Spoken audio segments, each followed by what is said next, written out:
It says you are recording too frequently. There we go. Okay. Welcome back, everyone, to Aces53 with Ed Parcaut and myself, Brian Galke. Look, I get all choked up. You're a little horse. You're a little horse. It apparently. So, it's your first time. It is. I'm nervous. I just hit puberty, so sounds like it. Anyway, how you doing, Ed? Doing great. Doing good. Yep. I wanted to get rid of some stuff. Put it on Facebook. What a freaking nightmare! Oh yeah. Yeah. So we have this old Breville, one of those $3,000 machines when it's brand new. Mm-hmm. And then we had it for 5 years, had a warranty claim on it because somehow they like send it to us. We'll fix it for $500. We send it to them. Mm-hmm. They sent it back fixed, but they left the water in the boiler. Oh, God. Yeah. So we complained and they sent us a new machine. Oh, well, that's we nice. decided to go back to Nespresso because my wife likes the pods and she likes Mm-hmm. the coffee more and blah, blah, blah. And so she had an amazing deal on points for, to be able to do that. Yeah. And so we needed to cover like $125. So we sold it for $400 on Facebook. Everybody's like, "You're a scammer. You're a scammer. Can't be real." And I told this guy, "Stop being a dick. I'm going to turn you in, blah, blah." I go, "Stop being a dick. Why don't you ask why we're selling it so cheap?" Right. Because we're just trying to cover our costs. Plus, it only cost me $500. Yeah. As a brand new one. Hey, there you go. Remanufactured, whatever it was. Well, anyway, young kid came, picked it up, and that's why we're late. Gotcha. I was dealing with that. All right. So, other than that fun stuff, me called a scammer. What else going on in your world? I don't know. I've lost some weight. Yeah. Hey, can you get me off your damn calendar, Galke kids? Oh, I put it on that one. That's why. What do you got going? So, I mean, all right. So, are you seeing that some people are like, canceling their events because they're not getting? Yeah, I had a major event that I was going to speak at next month cancel. When you say major event, have they been a big event before? No, I say major because it was at a high-end resort. It was in Canada, and it's just people aren't buying as many tickets as they originally were.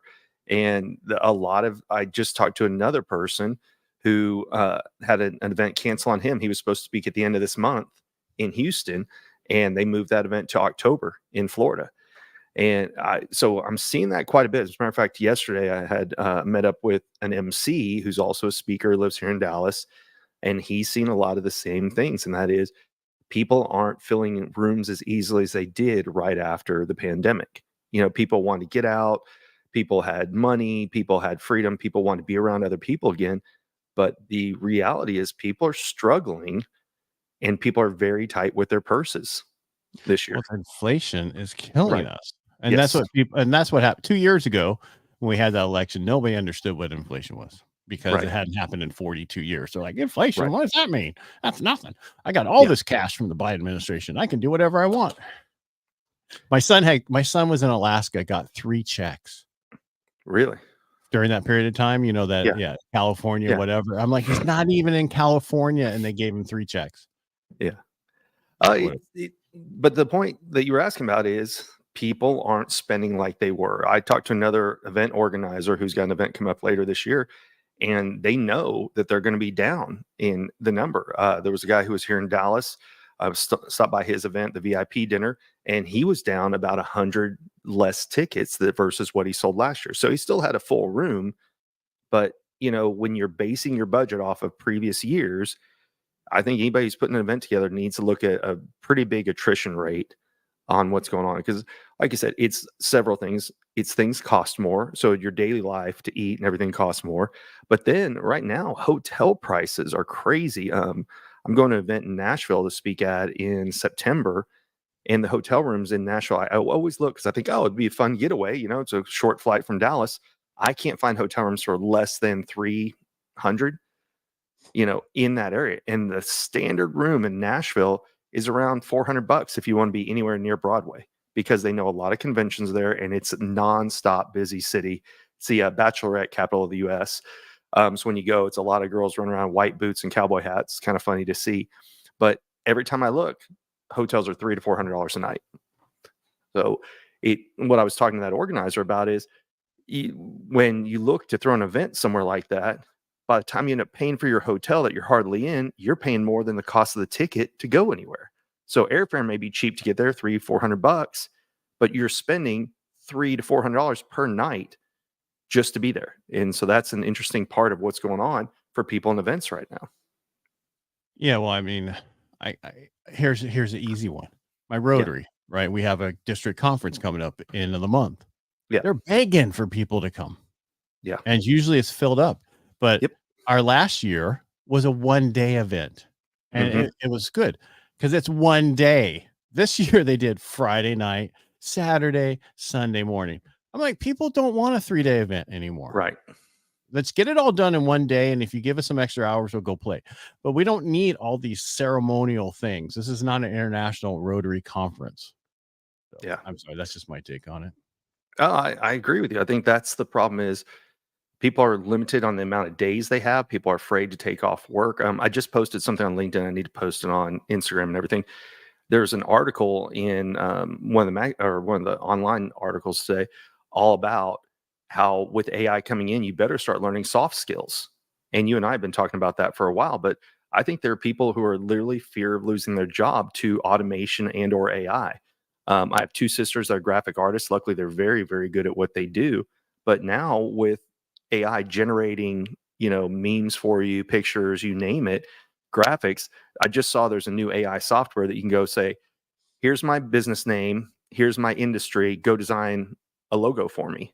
And so there's a lot of freelancers who are going to be affected by this. And in the post I did, it was talking about you don't necessarily have to have a video editor. If you have the money, it makes a difference. So if you can afford it, have one. But with clips like with tools like Opus Clips, you don't necessarily have to have an editor like you did before. Because before it had to be somebody who knew how to use Adobe, go in, add captions, you name it. I just now go into Opus Clips and say, all right, go create mine for me. And it's done. And I actually went to an event. I went to Karen's event, and a friend of ours, Mary, was there, and I had a 5-minute video over, and I just threw it into Opus and sent her the videos done. She's like, who did this? I'm like, Opus.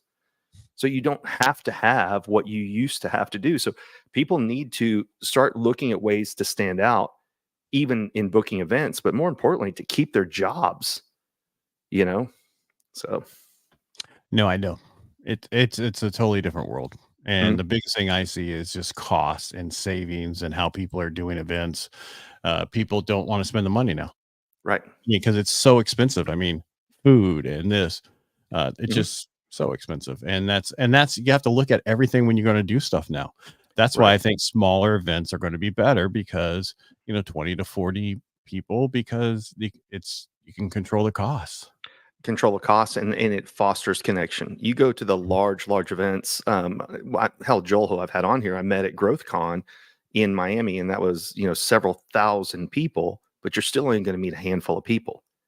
And so you're right. I think the smaller events, the people that I've met at a smaller event, you create those connections that you continue, versus if you go to a large event and you come home with, let's just say 100 contacts or business cards. Well, hell, I'll give you a perfect example. I was cleaning up a little bit. These are all the business cards I got recently, and I was looking like, okay, did I follow up with half these people? So I think the smaller ones, you're right, are the way to go.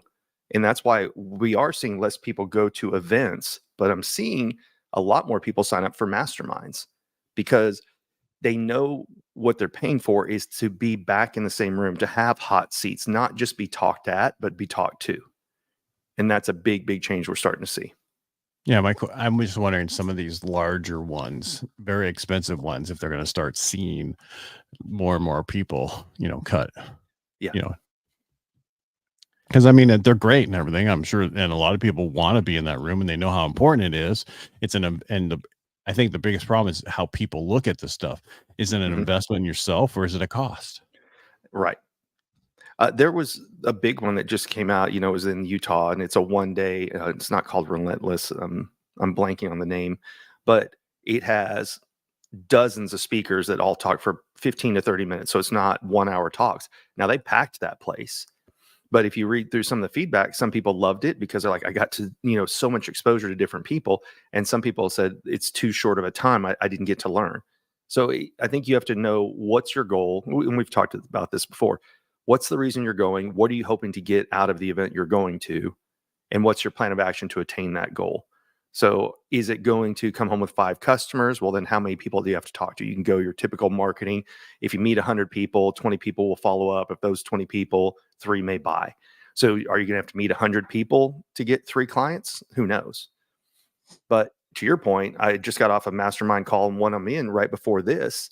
And a lot of people are attending each other's events and buying each other's programs because they get to know the people over time versus just showing up in a room and hoping to meet people. So I do think masterminds will grow. And you and I have talked about, we're going to have one of our future guests will be somebody who just started a mastermind. We're going to pick their brand. Why did you start one? What did you do? We had Chris Casamassa on here before that talked about that was the big game changer for him was rather than just having events, his coaches said, you need to have a mastermind and have events that they can go to. And that changed his business model. So I do think you're right. It's people want to go to things, but they want to know that they're a part of it versus just filling a seat. Right. But Chris's events are totally different. I mean, he niched down his events to hit the industry he's in. 100%. And that's the difference between a lot of the masterminds that are not niched down to your industry. They're niched down to overall. You know what I mean? And so I think that's why he does so well, because he knows his industry and that's who he's talking to. Right. Well, sorry, I interrupted. No, I was going to say, so some of these other ones who don't niche. So my question is, are we going to start seeing more masterminds for just that industry instead of like the ones that you and I've been going to that are everybody from every industry is going? Yes. To your point, we're saying on the same wavelength. Ryan Stewman, based here in Dallas, he's got an event that's coming up, and before it was different speakers from all over. So Bradley, Wes Watson, Andy Elliott, you name it would come. This year, he's doing a pivot where it's people who are running the business that are in the business that he's going to have speak. So a lot of people are going more of a service-based, blue collar type of let's bring up speakers who are products of the product versus somebody who comes in and talks. So for example, Brad comes on and talks and he has a huge draw. People buy a lot of tickets to see Brad. And a lot of what he talks about is sales and marketing. But they're bringing in people like, okay, I own this business now. This is specifically what I do is what I'm starting to see a lot more of them go. Brad Sumrock had an event in Dallas a month ago. And the speakers this time around were people that were in because he does multifamily investing. The speakers were in like, okay, how can you build a relationship with a bank? What do you need to do for these things? They were specific to that industry. So to your point, I am starting to see a lot more people that if it cannot be directly applied to the industry that a majority of their client base is in, they're not bringing in those people as speakers. Gotcha. Because I mean, I used to go to all events that had nothing to do with my industry because I've been to all the ones that were in my industry. But I think what's happening is people are re-looking at what do I need to look at for my industry so I'm better at what I do. Right. Again. I just go to Brian Galke, right? Yeah. So it is funny. Have you played in the new Opus Clips recently? So they changed how you upload everything. It was Saturday they were down. Let's go back to that here in a second about last week being a shitty week. But I got into it and now it's easier in some ways to use Opus, but it's tougher because you used to have just the video and you can expand it one way or the other. Now you have to go find and add a sentence and then a sentence and, add things on. So it's a little bit tougher, but I do like that they take out your silences if you want, or you can put in words, right, that you want to get rid of. As we were talking about before, going through my old videos, I cringe at how often I said, so, and then it was a drinking game. Why do you think I gained so much weight? Oh, what's that? It was a drinking game with you. It was a drinking game. That's why I gained so much weight. I got you.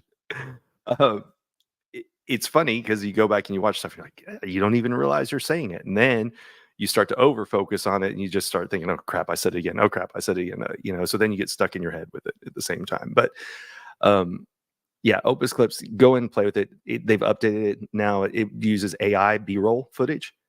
So if you want, I've used that a lot, but I actually liked the pictures before that you could just pick the ones you wanted by, search. With the AI, sometimes it's, it doesn't create the right pictures. Agreed. Now I am seeing something a little bit off with it, and I'll show you. I'm having a problem with it working in Firefox. So I've been using it more in Chrome lately. That's all I've been ever using. That's all you've ever used? Yeah. Let me see if I can show you. I like it to overwork my battery on my computer. Did you know that? I did not on know Apple, it overworks the battery on the computer that. computers. I did If you not can know hear your that. battery going, like the Yeah. machine, it's Chrome. Let me see if I can find. And I was thinking the event we're going to put on, I think we should do it in Dallas. Agreed. I think we have a good spot. Just because we have a lot of people we can pull from that are around there and elsewhere. Yeah. Yeah. So I like it here now. Can't see if we can see that.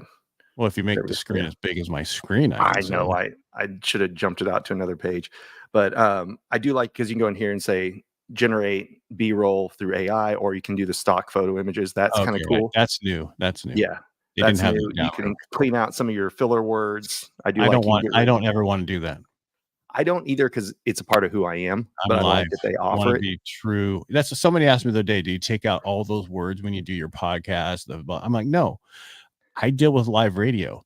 Right. In order so people to know this is raw and live and how we're doing, I leave it in so people know who you really are. And you need to work on making those changes. Mm-hmm. If you can know that it's going to be taken out, you won't work on making those changes. Agreed. I like that 100%. Because I do think the more realistic, as a matter of fact, if you're listening to Gary Vee's new book, they're talking about, we used to look for perfection in video. Now we trust more if somebody does a video from their phone and it's shaky and it's moving and everything else versus the whole production, because we want to know who people are. What else was I going to show you? Oh, so if you want to add a section now, you have to click here, say add a section, and it goes through your entire script, but you can only highlight one at a time, and then you have to add it. So you can't drag all these down to do one. So you can add in like what it missed. Yes. So it allows you, but you have to do it one sentence at a time. So that's a little bit of a pain. That I don't like, because it used to be that you could just pull from here either forwards or backwards. You can't do that. So you have to go and add it in, and then it'll do it. But then it creates these little clips that kind of jump. So you have to go in and fix them. So it's got a little bit of some features I don't like as much as what it used to have. But it does have some really cool stuff. So I've gone in and played with AI, and then it'll ask you for feedback on it. Say, hey, do you like this? Do you not like this? So it's been interesting to watch. Like their evolution is that they've been working on stuff. So let me it's a totally different place. It totally does so much differently. Yeah. There we go. I thought that was fun. If you hadn't played with it, it's got some cool stuff to it now. Yeah, that's good. Let's make this a little bit smaller. I'll be closer. There we go. All right. Yeah. Going back to last week. So the reason I wasn't here on Tuesday last week was because you were arrested. I thought I got stuck by the scam, which makes me feel like a total boomer. Yeah. Where they call and they tell you, hey, you missed coming in for jury duty. I'm like, no, I didn't get it. And they're like, and it was federal jury. So you have to come down to the courthouse today and explain to the judge why you weren't here. What made it seem credible was they give you the address of the courthouse, and that is there. And then they say someone will come get you, and you have to prepay your bail for the two infractions, or not infractions, but the two charges, which is contempt of court for not showing up. And then they say, then you'll go in, you'll have a Zoom call with the judge to explain your situation. They made it sound very legit. Now, what made it sound shady was you have to stay on the phone with us the entire time, and you can't talk to anybody else. That was red flag number one. But it gets you emotionally going. I'm actually going to do a podcast a little bit later with somebody who kind of like uncovers scams and talks about things like this. Well, you know Heather. I don't know if you've met Heather yet. But anyway, I'll do a podcast with her later on this, because like they give you 3 or 4 different kiosks you can go to. They give you a subpoena number. They give you your citation numbers. But it was all those things. I was like, they don't ask for gift cards or Bitcoin or anything, but they say you're going to have to go down there. So after finally figured out what it was, I called the police office, the Dallas Sheriff's Office, where they were claiming to be from. I said, I want to check this guy's badge number. And they said, yeah, it's not. Let me guess. They want you to pay a kiosk. I'm like, yeah. And so they're aware of it. But what's really interesting is when I talked to Heather, she had the same thing happen in Arizona. They tell you have to come down to the courthouse in Arizona, and they give you that address. So I'm really surprised there's not a sting operation to catch the people in there. But when I talked to the sheriff's office, what they said was, if you willingly make a charge and you're the one doing it with your credit card, it's not really a crime. Yes, it's fraud, but they're not forcing you to do anything. And then you're just gonna have to take it up with your credit card company. But they go through a lot with it. So So it's not fraud if you go there and do it. yeah, because you're going in and you putting your credit card in the kiosk and everything else. So it's not a crime necessarily. Not a You know, crime. yeah, well, it's 300 and 400. So the amount isn't over a certain amount, dollar amount and everything. So they just said you have to then handle it with your credit card companies and everything. But there's not a lot that the police can do. But I did get paranoid. So then I called the courthouse and they said, I called the courthouse number and they said, no, that's not anything that's legit. So, but it had me freaked out for a As soon good as I hour. heard it, I knew it wasn't legit to quit. Well, obviously, so what they try and do is there's a psychological part to it, and that is they try to get you into frenzy. So there's the fear of a warrant out for your arrest, a subpoena, whatever. They say you can come down here, or we can send someone to your house. Then Send I somebody had to my my house. daughter, huh? Send somebody to my house. Yeah. But I had my daughter with me. So then I'm thinking, oh, well, crap, what do I do if I need to clear this up? So then that got me like wired in my head, kind of screwy, because I was like, okay, well, what do I do with my kid? And, so I was trying to figure out how to do things. But because you can't hang up, you're not supposed to call anyone. Well, that's obviously, Can't you so you hang can't up? call. There's your first mistake. I know. So I did feel like give me a an idiot number so I can afterwards. call you back. I want to make sure you're real. We got disconnected once. And when they call back, it says state of Texas as the caller ID. He said, this is so you know you can skew those things, right? Right. Whatever. And that's the whole thing. But you and I know that you can spoof who the caller ID and stuff is, but they go to a lot of good lengths for this. So it was a lot of intimidation. If we get disconnected, you have to drive here. If not, do you know what the sentence is? When somebody gives you subpoena numbers and citation numbers, it sounds legitimate. But yeah, that was my week last week. So I was like, where is Brian? And then you're like, this is what happened to me. I'm like, okay, it's fake. Yeah, you knew it, but I got emotionally attached to it for fear. And yeah, it jacked with my head for sure. So yes, felt like a little bit. Because you're worried about your daughter at home. You're gonna see him come take you away in handcuffs in front of your daughter. Well, that was a very real fear. Is if I go down there and there was something, you don't want CPS to take your kid. You know what I mean? So it was a very interesting. And you can bring your daughter. It's fine. She can be here the whole time. I'm thinking, no, But it was so last week was not the best week. So Monday that gig canceled.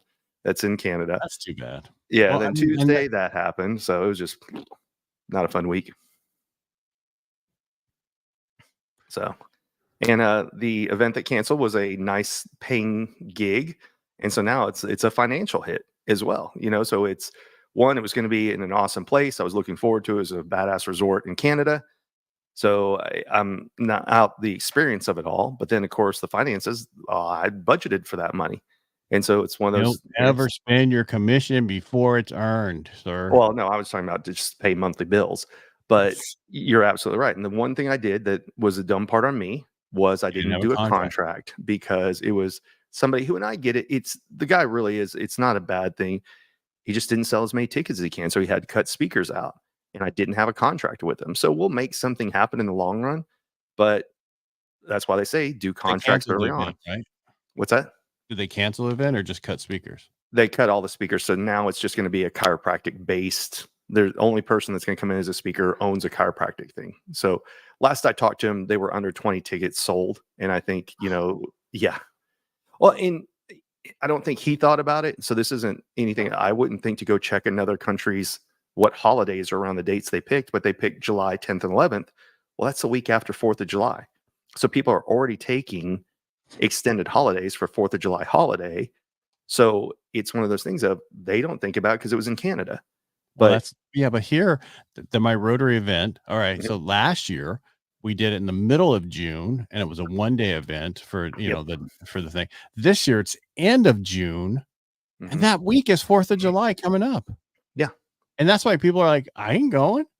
And it's like, and it's only in Stockton, which is like 25 minutes away. So the guy's like, well, you can just, go home every day. It's like, I don't want it. If I go to one of those events, I want to be able to go there, sit there, talk, have a drink, and then not have to worry about driving. Exactly. And I was like, hey, wife, will you come with me? Not Stockton. Yeah. I've been to Stockton. I had a friend who The was hotel dating a wine down by the farmer. canal. Yeah. And it's no San Antonio River walk, all right? No, we went literally when we went, and of course, this was 15, 20 years ago when I went, but this girl was dating a wine farmer that lived out there, not the winery owner, the wine farmer. But we went to a bar and somebody rode their horse to the bar. So Yeah, it but was what year? That was a long time ago, man. yeah, it definitely was. But it was interesting because we also had wine out there that they didn't have sulfates in it. So it was the wine before they had put it in. Man, it tastes so much different when there's not the sulfates in it, to keep for shipping and everything else. But it was a fun experience. All right. Well, we Yeah, have a guest this week, you said, on we Thursday? do. So yeah, who we're going to And by have the on. way, 4th of July week, we're dark. Oh, yes. So we're going to do two things, right? So next week, we're not going to be here either, right? No, because unfortunately I have to go to court over my property and it's Right. really going to mess with my life because I got stuff I can't miss. Right. So During that time. I might get COVID. Yeah. So, but what we're going to do is one of the things we kind of hit on last week is one of the guests we'd previously had, Robbie Cornelius, passed. And we thought, for people who didn't get to know him, he still has a lot of good information online that people can learn from. He can still impact lives. So what we're going to do is next week, we'll just do on our Tuesday and Thursday, we're going to do episodes of Robbie that we previously had him on so people can get to see him and kind of learn from him a little bit. But you were asking about Thursday. So this Thursday, we're going to bring in someone, since this year is about how do you stand out? How do you, gain your audience? How do you get traction? This guy is really good at that. And he had very humble beginnings. I don't want to get into it because it'll take away from him being a guest. Let's stop talking. Yeah. That's it. But That's Thursday. Worth watching. Yes. I hope we don't produce anything that's not worth the watching. I've seen some of our shows. Just the beginning. Yeah. So that was a long time ago. That was what, year and a half ago? So a couple Januaries ago. Yeah, it's been a bit. So all right. So be back on Thursday. Yep. Thank you. Thanks for setting this up and getting this all going and getting our Joker this week. I know I've been kind of lacking on that stuff. So will you set up the Robbie things for next week? I did go through that. I saw there was 2 of them that you can play. Yeah, I'll go find them. Yeah. I'll figure it out. I appreciate you. All right, everybody. Thanks for being here today. We really appreciate you. If you need anything at all, reach out to us. You can find me the easiest way, Ed Parcaut, everywhere. You can find Brian under Subtle Skills everywhere because he doesn't know who he is. He only knows who his company is. And again, thanks for being here. We really appreciate it. If you like to support us, just go to our YouTube channel and like us. We appreciate it. Thank you. Have a great day. Thanks, Brian. Thanks. Bye. Bye.